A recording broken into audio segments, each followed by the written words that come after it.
Ulhasnagar camp 4 स्थित महादेव नगर और संतोष नगर के beach स्थित व्यावसायिक प्रशिक्षण केंद्र वोकेशनल ट्रेनिंग सेंटर की भूमि पर प्रधानमंत्री आवास योजना के तहत लगभग 1789 घरों का निर्माण प्रस्तावित है। योजना की घोषणा के समय सत्ता पक्ष की ओर से यह आश्वासन दिया गया था कि इलाके के किसी भी पुराने मकान को नहीं तोड़ा जाएगा, लेकिन पिछले सप्ताह करीब 25 मकानों को कार्रवाई संबंधी नोटिस जारी किए जाने के बाद स्थानीय नागरिकों में चिंता और भय का माहौल बन गया है।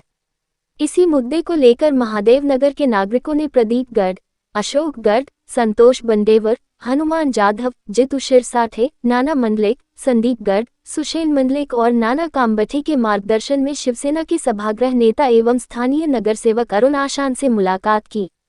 इसके बाद आज विधायक प्रतिष्ठान में नागरिकों की एक बैठक आयोजित की गई। बैठक में अरुण आशान, सचिन कदम, नीलेश बोम्बडे, सूरज कारकर, नितिन सपकाट, निखिल पाटिल, प्रदीप गोसे, अमर जग्यासी सहित अन्य पदाधिकारी उपस्थित रहे। बैठक को संबोधित करते हुए अरुण आशान ने नागरिकों को भरोसा दिलाया कि महादेव नगर का एक भी घर नहीं टूटने दिया जाएगा, किसी भी नागरिक के साथ अन्याय नहीं होने दिया जाएगा। उन्होंने ये भी आरोप लगाया कि इस पूरे मामले के पीछे हमारे राजनीतिक विरोधियों की साजिश है, लेकिन उन्हें इसमें सफलता नहीं मिलेगी। या प्रभागामध्ये नवीन इतिहास घडवला आणि माझ्यासारख्या नवख्या माणसाला सपकाळी तुमच्या परिचित होते, पण आम्ही सगळे नवीन नगरसेवक तुम्ही ते निवडून दिले, गरिबांचे कैवारी आहात आणि निवडून दिल्यानंतर या ठिकाणी कधी नव्हते वर्षोनवर्ष आपण धनुष्यबाण या चिन्हाला जे मतदान करत होतं ते चिन्ह तुम्ही कायम ठेवलं। आज या चिन्हाला घेऊन अरुण आशान तुमच्या दारात आलेला आहे। पुन्हा आपण त्या दिवशी माझ्या कार्यालयाला भेट दिली होती, काही लोकांना 7 तारखेला 8 तारखेला नोटीस आला म्हणून माझ्याकडे आले होते, परंतु आता शहर प्रमुखांनी सांगितल्याप्रमाणे की नोटीस का दिली, खरोखरच पंतप्रधान आवास योजना ही गरिबांना घरं देण्यासाठी आहे का गरिबांची घरं घेण्यासाठी आहे? आज ह्या प्रभागातल्या लोकांना बेघर करायचं, मग कुठल्या लोकांना आणून इथे बसवायचं, मग तुम्ही कोणासाठी हा प्रकल्प राबवताय? मला असं वाटतं पंतप्रधान आवास योजना ज्यावेळी डिक्लेअर झाली त्याचं श्रेय खरं म्हटलं तर ते सेनेचं श्रेय होतं। खासदार साहेबांनी केंद्रामधनं या युतीच्या सरकारने हे पंतप्रधान आवास योजना गरिबांकरता घर बांधण्याची योजना हे महाराष्ट्रात आणली, परंतु ह्या ठिकाणी असलेले जे मागचे नगरसेवक आहेत त्यांनी मला वाटतं बाईट दिली होती मुर्दाबाद, आणि त्यांनी सांगितलं होतं की ही योजना येते, ह्या योजनेचा एवढा लाभ होणार आहे। आपण जेव्हा एक योजना येते म्हणून सांगतो त्यावेळेस त्या तिथल्या लोकांचं गांभीर्य, त्या तिथल्या लोकांना राहणाऱ्या लोकांना भयभीत होता कामा नये, त्या लोकांची घरं जाणार नाही, त्या लोकांना याच पंतप्रधान आवास योजनेमध्ये सामावून घेतील का किंवा त्यांचे असलेले घरही कायम राहतील का, पहिले याचा विचार करायला पाहिजे होता। गेल्या कित्येक वर्षापासून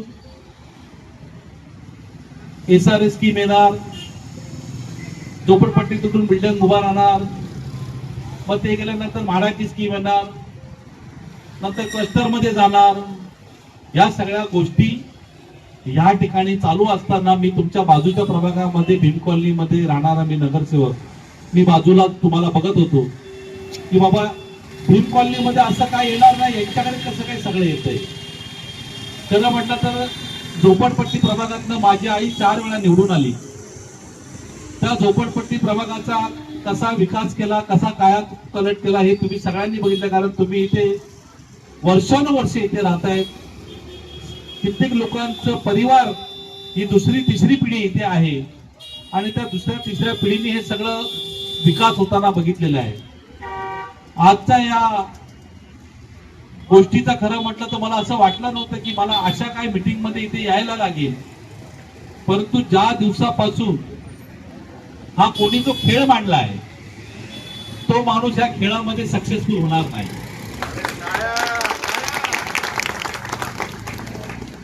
कारण मी त्यांना हा खेळ खेळू देणार नाही।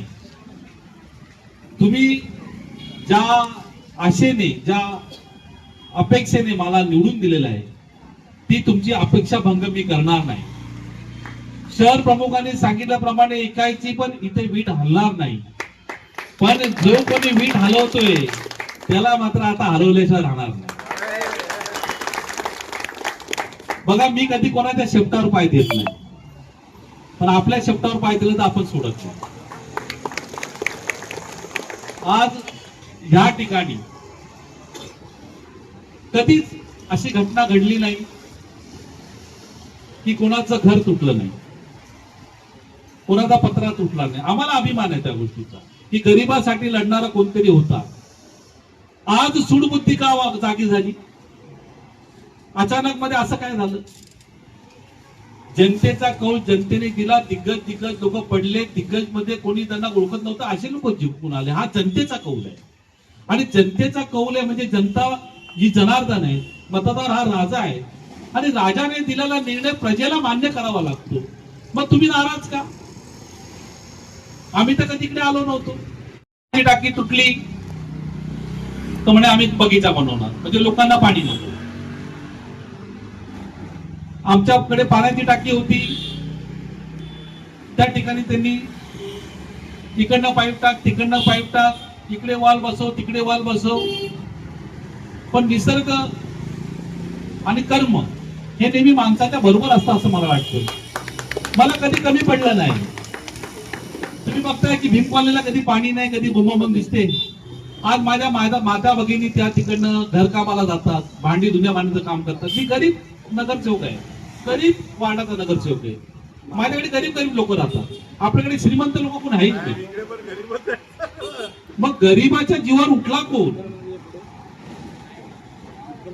तुम्ही जर का गरीब, मी म्हणतो माझा वार्ड आहे तर माझ्या गरीबाच्या जीवावर उठला कोण?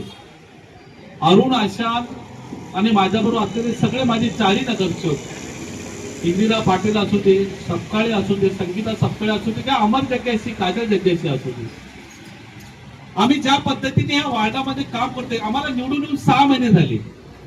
6 महिन्यात आम्ही काय केलं? आम्ही गीता कॉलनीचा रस्ता बनवायला घेतला, आम्ही 30 सेक्शनचा रस्ता बनवला, आम्ही नवीन पाण्याची लाईन टाकली, टाकीचं काम फास्ट मध्ये करायला सांगितलं, या रोडचं काम अपूर्ण राहिलं होतं ते काम पूर्ण करायला घेतलं. कित्येक तरी दिवसापासून लाईट लागत नव्हती. का लागत नव्हती? रोड बनून किती दिवस झाले तुम्हाला माहिती, तुमच्या समोर घर आहे. लाईट लागत नव्हती. पाण्याची टंचाई आहे. कुठेतरी काहीतरी सांगायचं, पाण्याच्या वेळेस लाईट जाते. इथे नवीन प्रकार आहे, पाण्याच्या वेळेस लाईट जाते आणि मुद्दाम जाते. MSCB ला विचारलं म्हणजे साहेब लाईट चालू आहे आणि पाण्याच्या वेळेस लाईट जाते. म्हणजे काही लोकांना अजून पटत नाहीये की आम्ही नाही आहोत म्हणून. ज्यांना कोणाला माझ्या बरोबर लढायचं असेल त्यांनी माझ्या बरोबर लढावं. माझ्या जनतेला का त्रास द्यावा? मी आहे ना. माझा त्रास आहे तर तुम्ही मला बोला ना.